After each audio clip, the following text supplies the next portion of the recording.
Welcome to Fair Game. I'm Kristine Leahy. My guest today played 3 seasons in the NFL, but that's only part of his story. He recently made the decision to come out as a member of the LGBTQ community and hopes to continue his NFL journey. Ryan Russell, so good to meet you. Thank you. Thanks for having me. I love that you came in today, and I was, I check out my guests before they come in, and there's a picture that you posted recently of you and your boyfriend with a really awesome poem that was part of it. And I know writing is a big deal to you. We're going to get to that. But how are you guys? We're doing good. I mean, it's been a lot of attention kind of coming out the way that I did, very publicly and very openly, honestly, and then also on top of that being like, hey, I'm also in a relationship. So we've got a bunch of love and support from thousands and thousands of people, so that's been amazing. Now you're making the decision to come out as bisexual. It couldn't have been an easy thing to do. Why now, specifically? Yeah, the timing just kind of happened. I went on a tryout in early August for an NFL team. It was me and 2 other defensive ends.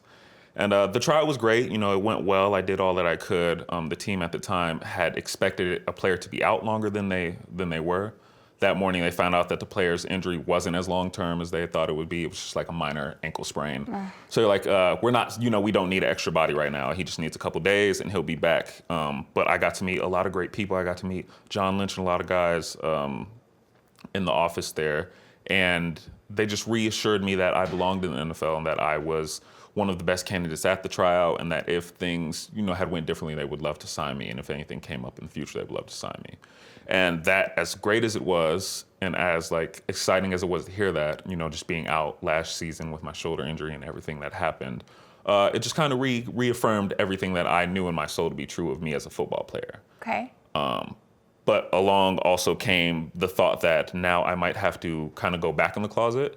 And I was in this relationship with my boyfriend now, and I was in Los Angeles. And the year away from football, I was trying to live more openly and more honestly and just be who I was meant to be, who I was born to be. So your year away from football, you were pretty much living out.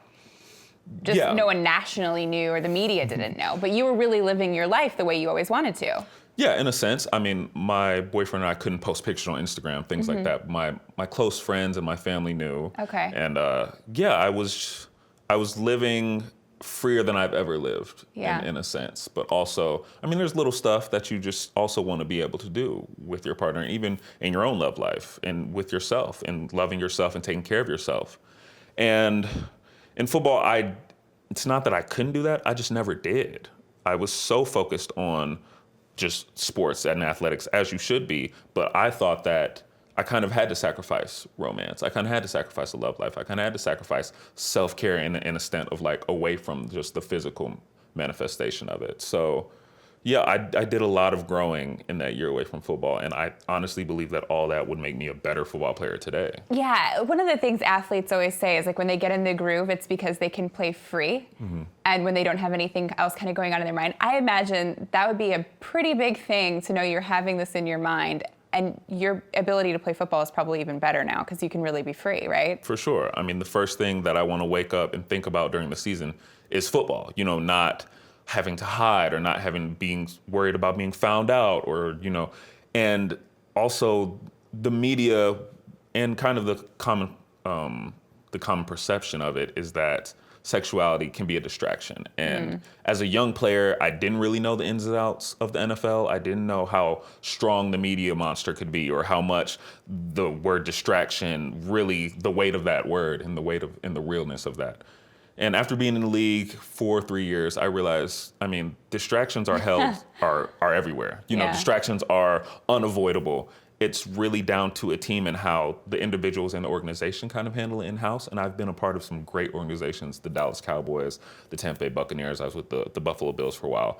And in those stints of me being with there were big things that happened or didn't happen or allegedly happened that the media put the word distraction on. But the way that the organizations and the players handled it, it wasn't anything. We didn't have to talk about it 24/7. It wasn't a hindrance to us. And I'm like, oh, this can work, especially just for how I was born this way. It's I'm not doing anything. I'm not actively, trying to be a distraction or to be this media star or this circus. I was like, no, this is who I am.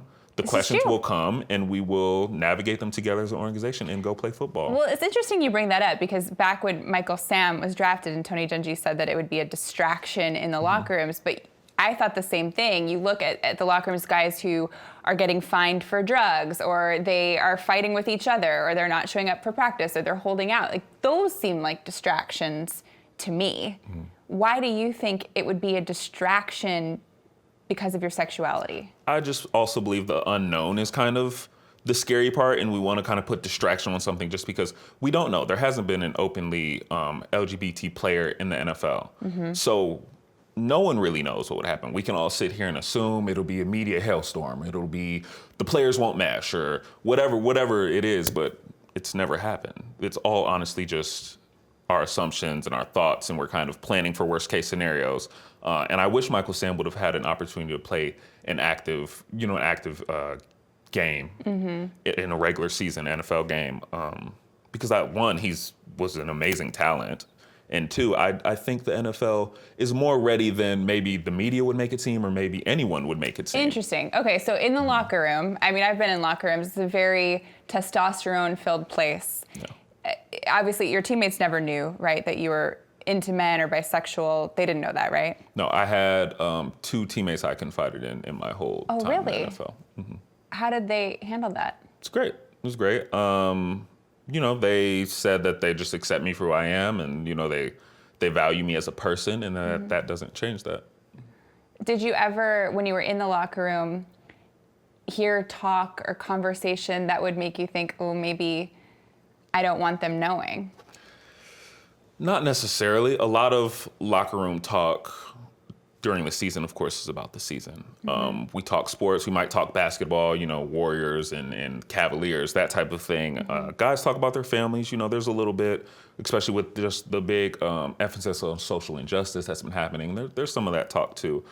But I mean, a locker room, it's like a family. Team is like a family. I don't agree with all my uncles and all their perceptions, but at the same time, we love and respect each other, and the conversation is always open, and it's always led with respect.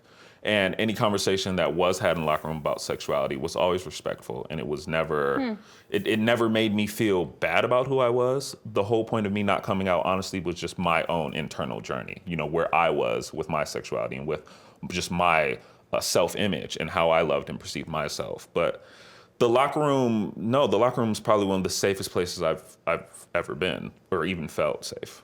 Why do you think more players haven't come out then? Like I said, it's kind of fear of unknown. I think also visibility just has a lot to do with that. I mean, if Jason Collins doesn't come out, if Michael Sam doesn't come out, does Ryan Russell ever come out? Who knows? I don't know.